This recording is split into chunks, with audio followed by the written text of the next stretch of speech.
Welcome to Style and Confidence, where transformative coaching meets personal styling for business success. I'm your host, Claire Silk, a transformative life coach and a personal stylist, passionate about helping women like you align your inner worth with your outer expression. Each week, we explore how to build lasting confidence from the inside out, so you can show up as your most authentic, empowered self. Whether you're looking to break through limiting beliefs, build authentic confidence and a winning mindset, or create a wardrobe that truly empowers you, you are in the right place. Get ready to transform your relationship with both your mind and your style.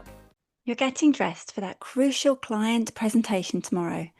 You reach for your go-to navy blazer and then pause. Wait, should you wear the burgundy one instead? Does it matter?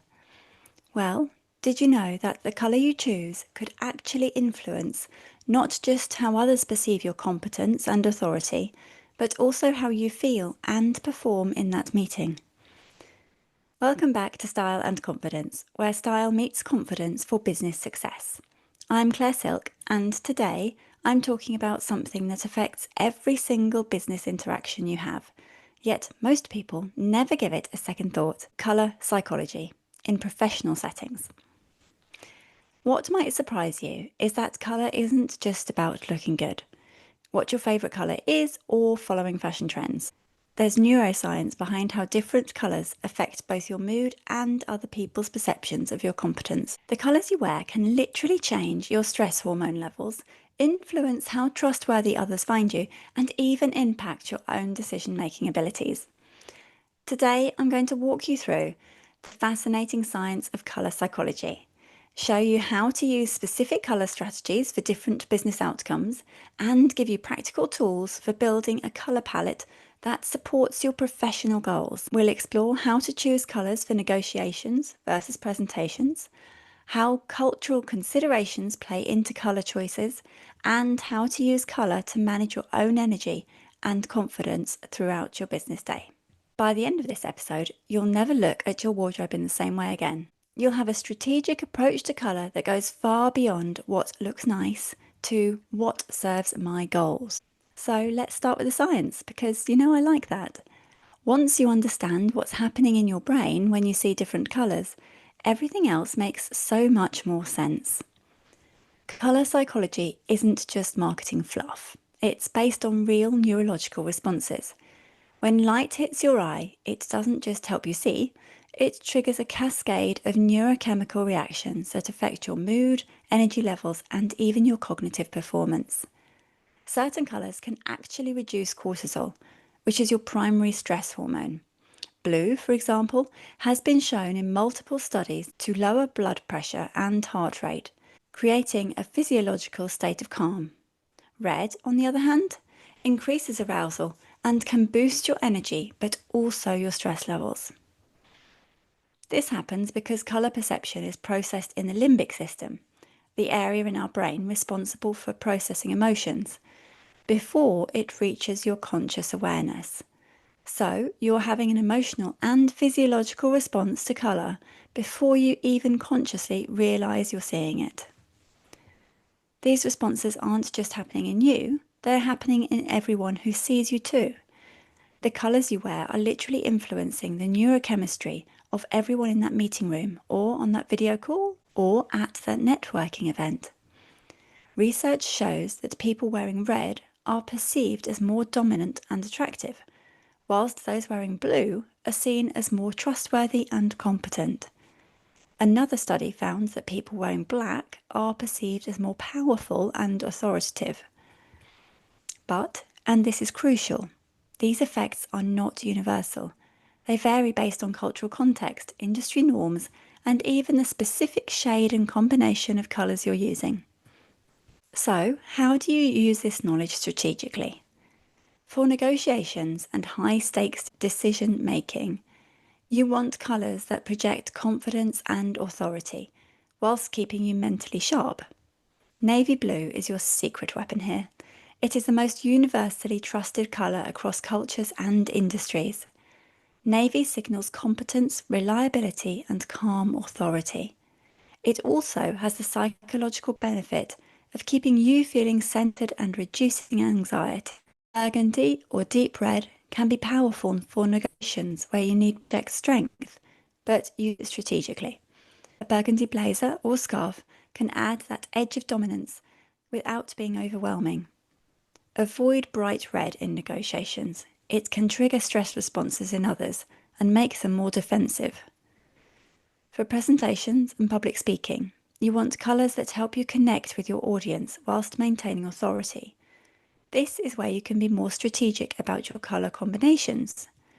A navy base with a pop of blue or green can create trust whilst keeping you feeling calm and confident. Green is particularly interesting for presentations because it is associated with balance, growth, and new ideas. It's also the easiest colour on the eye, which means your audience can focus on your message rather than being distracted by visual fatigue. For team meetings and collaborative work, you want colours that encourage openness and creativity. Softer blues, sage greens, and even warm greys can create a sense of psychological safety and maintain professionalism. Black is your power colour for times when you need to project ultimate authority. Think board meetings, disciplinary conversations, or high-level strategic discussions. But use it wisely. Too much black can create distance and make you seem unapproachable. However, the shade and saturation of colour matter enormously. A bright electric blue sends a completely different message than a soft powder blue or a deep navy. The brighter and more saturated the colour, the more stimulating and attention-grabbing it becomes. What about cultural considerations and industry context? This is where colour psychology really gets nuanced, and it's something you absolutely need to consider if you're working globally or in diverse environments, as so many of us do now. In Western business culture, we tend to associate black with power and authority. But in some Asian cultures, black is associated with mourning, sadness, and darkness, and can be seen as inappropriate for celebratory or positive business occasions. Red, which we often use for power and energy, is considered lucky in some cultures like China, but can be seen as aggressive in some Northern European contexts. White, which we think of as clean and pure in the West, is associated with mourning in many Asian cultures. Blue, our go-to trustworthy colour, can be seen as cold or distant in some Latin American cultures, where warmer colours are preferred for building relationships. Industry context matters too. The colours that work in a creative agency are completely different for those that work in traditional finance or law. Tech companies often embrace more colour variety, whilst traditional consulting firms stick to a more conservative palette. As a rule of thumb, observe the colour patterns in your specific industry and cultural context. Then make strategic choices with those parameters. You can still use colour psychology effectively whilst respecting cultural and industry norms. Also remember the power that colour has on your own psychology, influencing the way that you feel. So now let's talk about how to build a colour palette that serves your specific professional goals and lifestyles. Start by identifying your primary business activities. Are you mostly in client-facing roles, where trust and approachability are crucial? Are you frequently leading teams where you need to project calm authority? Are you perhaps in a creative field where innovation and energy are valued? Your base palette should consist of 3 to 4 colours that you can mix and match for different situations. I recommend starting with navy as your foundation. It is the most versatile and universally appropriate business colour. Then add 1 power colour for high-stakes situations, 1 relationship colour for collaborative work, and 1 energy colour for when you need to feel more dynamic. In general, bold and bright colours are often seen as less formal and more playful. A key thing you must do is pay attention to how different colours make you feel when you wear them. Colour psychology isn't just about how others perceive you, it's also about how colour affects your own confidence, energy, and decision-making abilities. Some people feel more confident in black, others feel depressed. Some feel powerful in red, others feel anxious and on edge.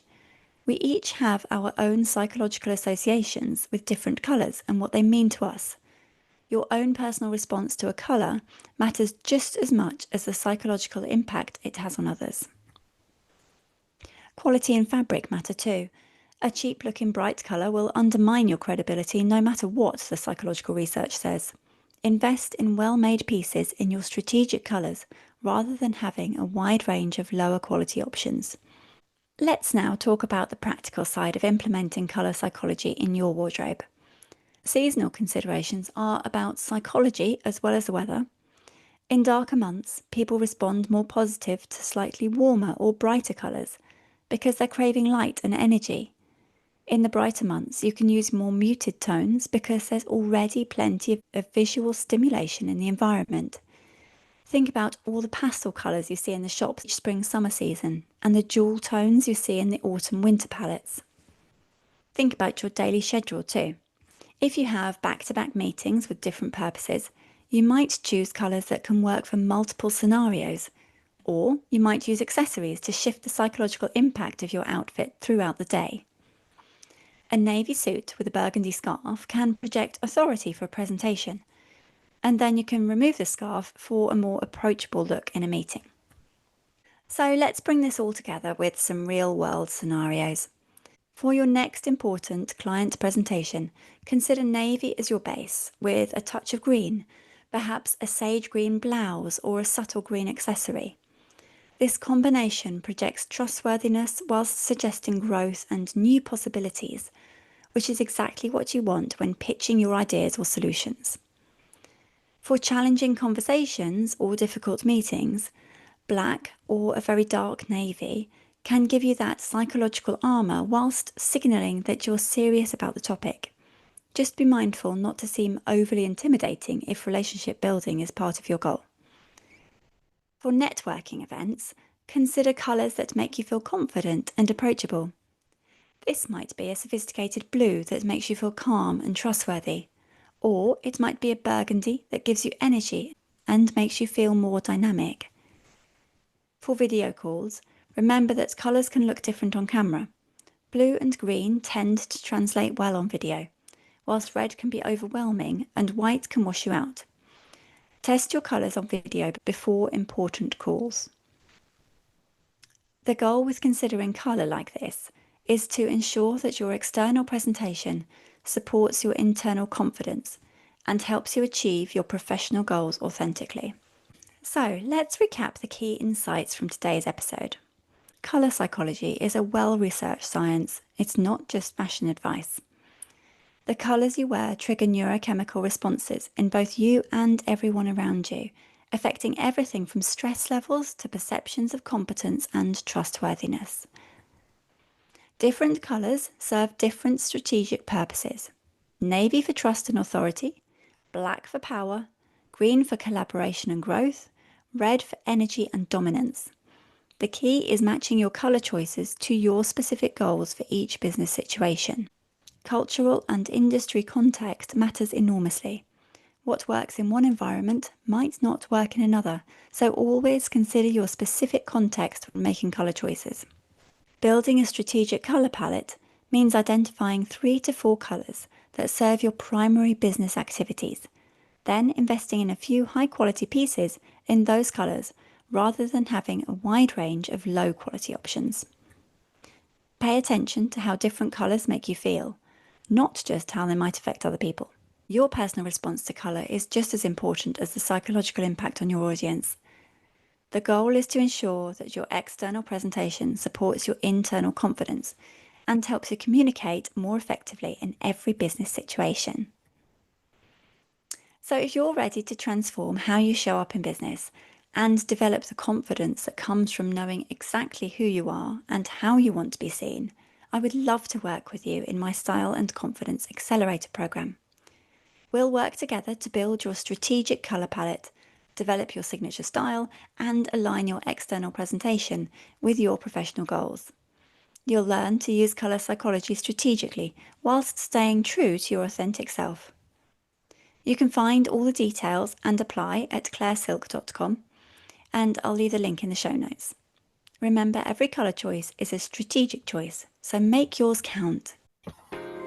Thank you for listening to Style and Confidence, where style meets confidence for business success. If you have enjoyed this episode, please share it with a friend, rate, review and subscribe so you never miss out on our weekly confidence-building conversations. You can also connect with me over on LinkedIn as Claire Silk or on Instagram at Silk Style and Confidence for more style and mindset tips. Until next time, remember, true confidence comes from within. Style helps it shine.